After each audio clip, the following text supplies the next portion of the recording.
Welcome to this explainer. Have you ever actually stopped to consider what happens to the things you throw away? Or really, how municipal engineers make any sense of the sheer, massive volume of our discarded stuff? Well, today we're diving into the systematic, academic taxonomy of solid waste. It's like a giant puzzle, and by the end of this session, I promise you're going to view your daily footprint through an entirely new lens. All right, here's our roadmap for today. 1. Defining solid waste. 2. Source-based waste classification. 3. Type-based waste classification. 4. Managing special waste categories. And 5. Summary and conclusion. Let's get right into it. Section 1. Defining solid waste. Because hey, before we can classify anything, we really have to ask, what exactly is waste? The academic definition of waste fundamentally hinges on one single concept: value. Solid waste encompasses both organic and inorganic materials. We're talking everything from product packaging and kitchen refuse to grass clippings and dead batteries. The absolutely crucial characteristic here is that these items are discarded because they carry zero value to the first user. It doesn't matter if this material comes from an urban apartment, an agricultural farm, an industrial plant, or a mining operation. If the primary user says, "I'm done with this, it's useless," and discards it, boom, it enters our taxonomy as solid waste. Okay, moving on to Section 2, source-based waste classification. Where exactly does all this stuff originate? So, by segmenting waste by its generation source, we can effectively build a mental map of a working society. Historically, these sources have been remarkably consistent. You've got your obvious ones, right? Residential generating leftover food and plastics, and commercial producing waste from restaurants and hotels. But pay close attention to the distinction between institutional and municipal sources. Institutional waste includes things like paper and plastics generated from administrative and public buildings. Think schools, colleges, and prisons. Meanwhile, municipal waste is generated from broader citywide activities like street cleaning, landscaping, and building debris. Along with industrial, agricultural, and open area sources, categorizing waste by where it's born is literally the first critical step in engineering efficient collection systems. Section 3. Type-based waste classification. Now we're going to look under the hood at the physical and chemical characteristics. In casual, everyday conversation, we use the word garbage as a catch-all term for trash, don't we? But in the academic and engineering world, garbage has a highly specific meaning. It refers directly to animal and vegetable wastes from food handling that contain putrescible or rotting organic matter. Because it actually rots, it produces obnoxious odors and attracts vermin. Therefore, true garbage requires highly specialized attention when it comes to storage, handling, and disposal compared to other types of everyday waste. Now, when classifying non-food items, we divide everyday household and commercial outputs into combustible and non-combustible wastes. It's a simple burn or not burn test. Combustibles are materials that can easily burn: paper, cardboard, textiles, rubber, and garden trimmings. Non-combustibles are your glass, crockery, tin cans, and dirt.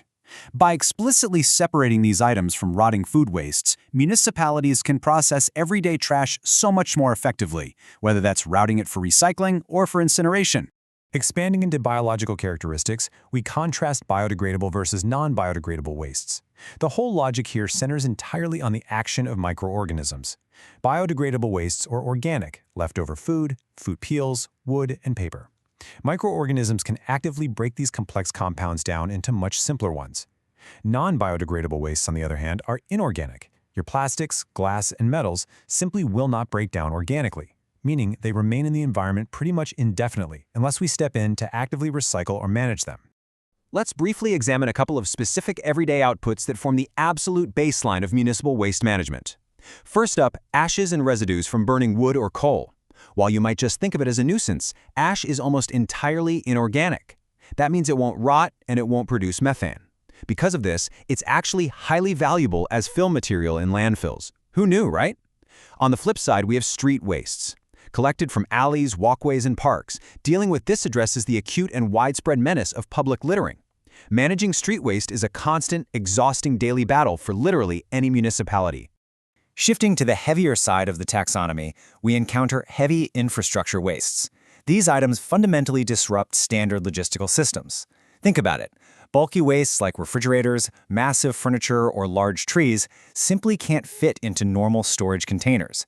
They require highly specialized collection fleets. Then you have abandoned vehicles left on public streets. They present a really unique challenge, but they actually often retain a high scrap metal value. Finally, construction and demolition wastes. Earth, concrete, old plumbing. These demand massive heavy lifting equipment to process appropriately. Section 4. Managing special waste categories. It's time to talk biological and chemical risks. Let's first look at the biological challenges. Dead animals within a municipality, those that die naturally or by accident on the road, have to be collected promptly to prevent severe threats to public health.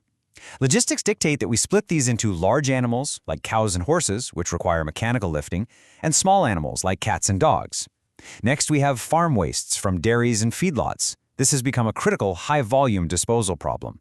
And finally, sewage wastes. While the organic sludge byproduct of sewage treatment can technically be used as a soil conditioner, it is almost always uneconomical to transport and process, so it usually just ends up entering the municipal solid waste stream.